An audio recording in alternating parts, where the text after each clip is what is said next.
ప్రశాంత వాతావరణంలో ఉందా రాజకీయాలకి మారుపేరైన నెల్లూరు జిల్లాలో కొంతమంది రౌడీ షీటర్లు నేర చరిత్ర కలిగిన వ్యక్తులు కూర్చుని ఏదైతే ఈ సంవత్సరం జూలై 1వ తారీఖున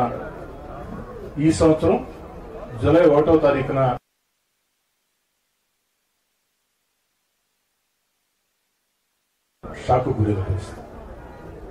అందులో ఒకరంటారు రూరల్ ఎమ్మెల్యేని చంపేస్తే డబ్బే డబ్బు అని, మరొకరంటారు చంపేద్దామని, ఇంకొకరంటారు ఉదయం మాట్లాడుకుందామని. జరిగిన సంఘటన పోలీసులు విచారిస్తూ ఉన్నారు. నేను ఈ నిమిషం దాకా ఎక్కడా ఏ మీడియాతో మాట్లాడలా. మీడియా మిత్రులు మాటా మంతి కార్యక్రమంలో ఒక చిన్న ఆవేదన వ్యక్తం చేశాను. ఏమిటంటే అప్పుడే జిల్లా ఎస్పీ గారి స్టేట్మెంట్ వచ్చింది. 3 రోజుల ముందే మాకు ఈ విషయం తెలుసు, విచారిస్తున్నామని. నేనెందుకు ఆవేదన వ్యక్తం చేశానంటే, బాధ వ్యక్తం చేశానంటే, 3 రోజుల ముందు ఈ వీడియో రూరల్ ఎమ్మెల్యేని చంపేస్తే డబ్బే డబ్బు, చంపేద్దాం, రేపు ఉదయం మాట్లాడుకుందాం. ఈ వీడియో 3 రోజుల ముందే జిల్లా ఎస్పీ గారు నా నోటీసులో ఉందని ప్రకటించారు. కాబట్టి కనీసం నాకు పోలీస్ శాఖ దృష్టికి వచ్చిన వెంటనే ఈ విధంగా వచ్చింది, ఒక వీడియో మా నోటీసులో ఉంది, విచారిస్తున్నాం, మీరు కూడా కాస్త జాగ్రత్తగా ఉండండి, జాగ్రత్త చర్యలు తీసుకోండి అని జిల్లా ఎస్పీ గారు చెప్పి ఉంటే బాగుండేదని జనాంతికంగా మాట్లాడారు. అంతకు మించి ఈ వీడియో మీద నేను ఎక్కడా కూడా ఒక మాట కూడా మాట్లాడలా. ఇదే నేను మాట్లాడే మాట. ఈ సందర్భంగా ఒక తెలుగుదేశం పార్టీ శాసనసభ్యుడిగా అనే దానికంటే ఒక పౌరుడిగా నేను అడుగుతున్న పోలీస్ శాఖని, రౌడీ షీటర్లు నేర చరిత్ర కలిగిన వ్యక్తులు మాట్లాడిన వీడియోలో రూరల్ ఎమ్మెల్యేని చంపేస్తే డబ్బే డబ్బు అన్నారు కదా, ఆ డబ్బు వారికి ఎవరిస్తామని చెప్పారు. ఆ డబ్బు ఎందుకంటే నేను పౌరుడిగా అడగొచ్చు, కానీ ఈ పౌర సమాజం 1కి 3 సార్లు నన్ను ఎమ్మెల్యే చేసింది. కాబట్టి ఓ ఎమ్మెల్యేని హత్య చేయాలంటే డబ్బు వస్తుందంటే ఆ డబ్బు ఎవరిస్తామని చెప్పారు. ఇది పోలీస్ విచారణలో తేడా. అయితే అత్యంత బాధాకరం ఏంటంటే, వచ్చిందయ్యా మన సాక్షి, రాలేదా? సాక్షి కూడా వచ్చింటే బాగుండేది, వారు ప్రశ్నలు అడుగుంటే బాగుండేది. కానీ ఈ వీడియో ఒక అన్ని ఛానల్స్ లో వస్తూ ఉంటే నేనెక్కడ ఒక మాట కూడా దీనికి కారణం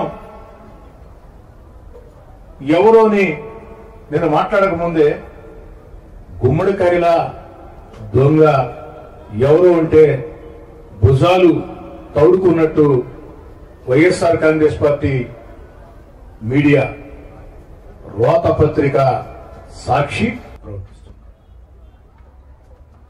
నేను పోలీస్ శాఖను కోరేది ఒకటే,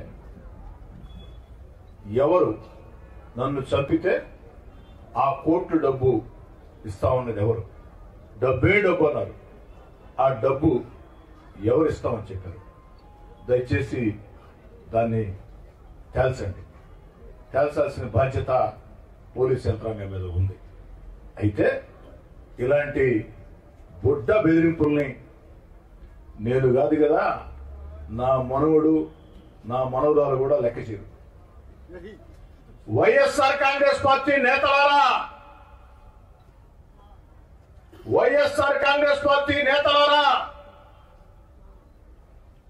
నన్ను హత్య చేయిస్తామని, హత్య చేస్తామని మాట్లాడిన రౌడీ షీటర్లారా, గూండాలారా, మీ బెదిరింపుల్ని నేను కాదు, నా వెంట నడిచే నాయకులు కార్యకర్తలే కాదు, నా తమ్ముడు కోటరెడ్డి గియే కాదు, 7 ఏళ్ల వయసు ఉండే నా మనవరాలు, 6 ఏళ్ల వయసు ఉండే నా మనవడు కూడా భయపడ్డు.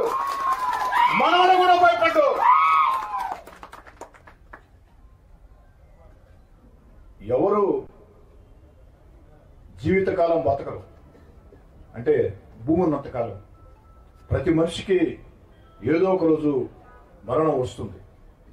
కానీ భయపడుతూ బతికి అలవాటు మా దగ్గర లేదు. నా దగ్గరే కాదు, నా వెంట నడిచే నాయకుల కార్యకర్తల వద్ద కూడా భయం అన్న పదం మాకు తెలీదు.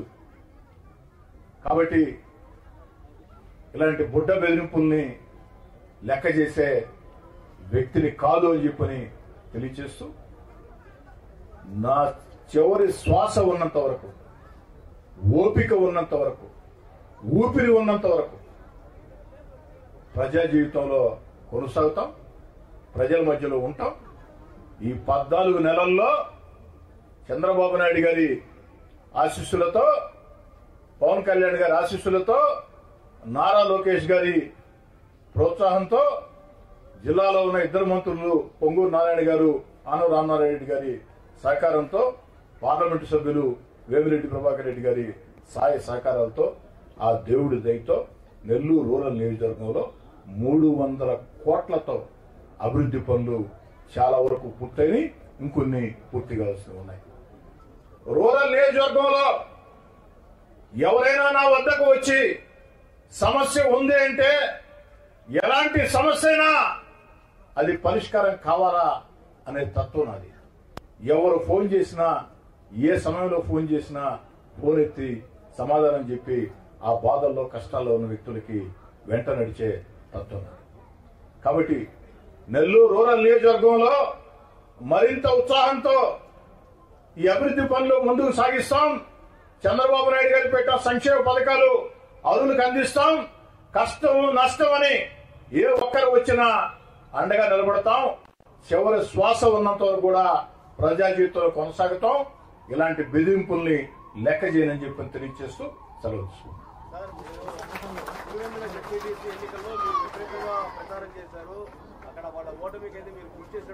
ఒంటి పెట్ట